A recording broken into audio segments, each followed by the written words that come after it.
Bien, en el video anterior habíamos visto la conexión entre redes neuronales en informática con redes neuronales en biología, con meditación, y ahora lo que vamos a hacer es relacionar estos conceptos con el estrés. Entonces, vamos a considerar el estrés en este contexto donde tenemos, por ejemplo, una entrada muy común en estos días, que tenemos problemas económicos y esto me produce angustia y digo, me afecta mucho, yo soy así, no puedo cambiar, estos problemas me tienen que necesariamente afectar. Entonces asumo que los seres humanos cambiamos poco y el resultado es que efectivamente cambiamos poco. Esta red no cambia demasiado. Si ahora analizamos estos parámetros, estas cualidades que tendríamos que perfeccionar, y nos vamos al último parámetro, el parámetro de la sabiduría. Yo no estoy en absoluto cualificado para hablar de esto, pero voy a hacer mi mejor intento para relacionarlo con los temas anteriores. En varios videos se habla de la sabiduría de la impermanencia, que conectándolo con este concepto sería comprender que estas redes neuronales que están dentro nuestro están todo el tiempo cambiando y que todo es impermanente. Entonces uno puede meditar sobre ese concepto, sobre la impermanencia, y entender no teóricamente, sino de manera más relacionada con la experiencia, este concepto teórico. Y uno de los ejemplos que se usa es el niño que construye su castillo de arena y después vienen las olas y lo destruyen y el niño llora porque todavía no aprende este concepto de impermanencia y todavía no aprende que las olas lo van a destruir, y entonces nosotros intentamos explicarles. Sin embargo, nosotros como adultos, si van al canal y buscan la lista de reproducción canciones que me gustan en portugués, y en esta lista buscan la canción Acuarela, aquí describe justamente que nosotros cuando niños pintamos una acuarela de colores donde tenemos un castillo y que luego en la vida adulta esa acuarela va a perder el color y el castillo se nos va a derrumbar. Es decir, ocurre esto solo que en un nivel más complejo. Nuestros castillos están relacionados con proyectos, con expectativas, etc. Entonces, si no reflexionamos y meditamos en este concepto de impermanencia, vamos a tener esta salida.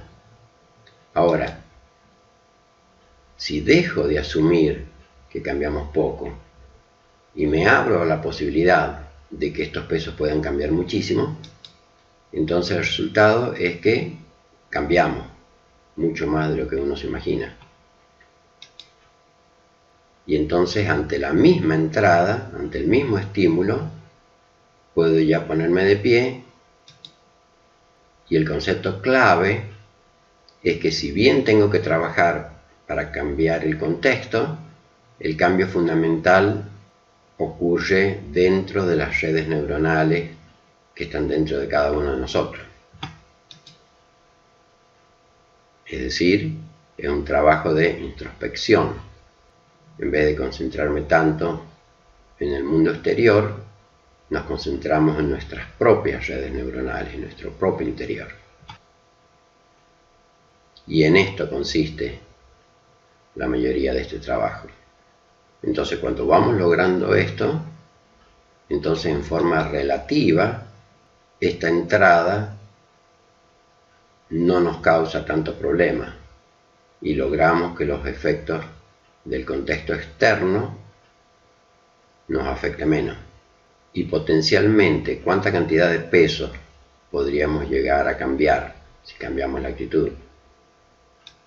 Bueno, como vimos antes, hay 10 a la 14 conexiones solamente dentro del cerebro. Después también hay que considerar las conexiones en las redes neuronales del corazón y el resto del cuerpo.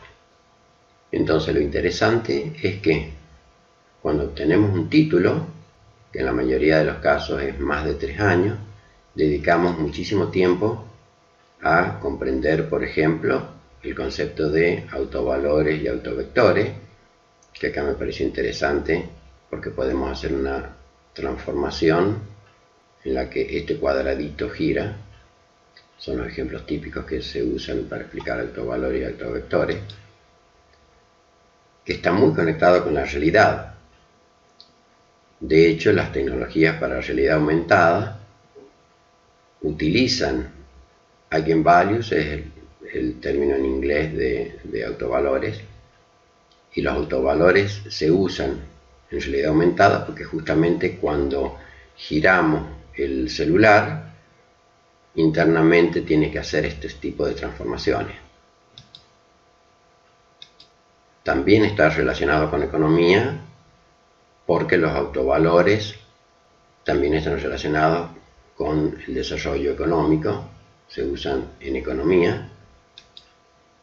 Y si ven esta conferencia en mi canal, que tiene este título, La matemática subyacente a la pandemia en Argentina, certeza e incertidumbre, van a ver que el modelo que yo uso para simular el problema de la pandemia usa precisamente autovalores y autovectores.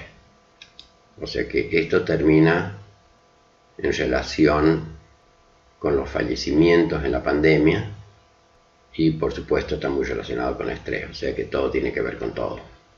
Entonces lo interesante es que nos pasamos mucho más de 3 años aprendiendo todas estas cosas formales, que están muy buenos, pero la pregunta es cuántos años o cuánto tiempo le dedicamos a tratar de estudiar estos temas, es decir, las técnicas que existen hace milenios para pasar de este estado a este estado. Y esto es lo que vamos a ver más detalladamente en próximos videos. Bien, y para terminar este video, vamos a comentar algunas líneas de investigación que relacionan estos conceptos de redes neuronales en informática con las emociones. Entonces, en este ejemplo que habíamos mencionado en videos anteriores, reconocimiento de emoción basado en electrocardiograma, reconoce 4 tipos de emociones y estas 4 emociones son reconocidas usando todos estos conceptos que están aquí, en particular mínimos cuadrados, que es lo que habíamos explicado en videos anteriores, y hay otra versión también de reconocimiento de emociones basado en el electrocardiograma, pero en música. Bien, siguiendo con las relaciones entre informática y biología. En biología, las redes neuronales biológicas aprenden, pero además se crean nuevas redes todo el tiempo. Eso es lo que se llama neurogénesis, que es un tema de neurociencia. Y en el área de informática hay gente que está trabajando en esta área de neurogénesis. Respecto a las neuronas espejo, que explicamos en videos anteriores, también hay gente que está trabajando en el área de informática, mirror neurons, y obviando la parte informática, lo que me parece más interesante de este concepto de neuronas espejo es que no es algo que aprendemos, sino que es algo con lo que nacemos. Por esto, en esta conferencia, que tiene este título, que lo pueden ver en internet, y que habla de este concepto de neuronas espejo, dice: esta es la compasión, right there, at that age, en esta edad tan temprana. No real instruction, no es una instrucción que hayan aprendido de adultos en la escuela, sino que nacemos con estas neuronas espejo. Y en realidad, si buscan neuronas espejo en internet, van a ver que esto no solamente es inherente a los seres humanos, sino que también existe en los primates, en los monos, orangutanes, etc. Bien, dejamos aquí este video y nos vemos en el próximo video.